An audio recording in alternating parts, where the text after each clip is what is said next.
Mary MacCarthy and her daughter Moira booked their flight last minute, L.A. to San Jose to Denver. Mary's brother died the day before. They were in the last group to board a Southwest flight. So I went to the flight attendants. I said, look, my daughter's only 10. We're traveling for a funeral. Could you find a way for us to sit together? Mary says some other customers swapped them seats. But when they got off the plane in Denver, Mary says 2 officers and a Southwest rep stopped them to talk. Said, you and your daughter have been reported for suspicious behavior. And from what I recall, they said prior to boarding in San Jose, and then also that we boarded suspiciously late. Mary recorded part of that conversation.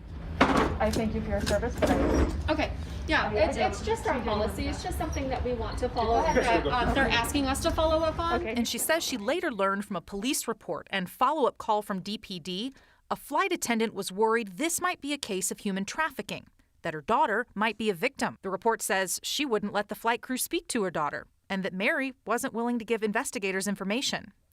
Mary said all of that is false.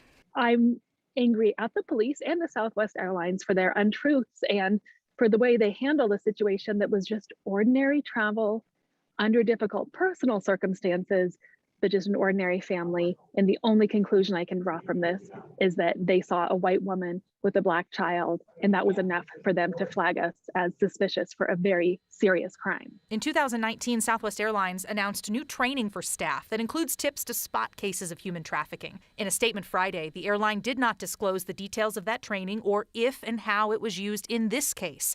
The airline promised an internal review of what happened and an apology to the customer involved. A slight conversation with me and with my child could have cleared up any suspicion that day. So treat people like human beings and think twice in any situation before you call the police on a person of color. According to the DPD report, this investigation into human trafficking was unfounded. Mary has retained a Denver-based lawyer as she tries to get more information from Southwest Airlines.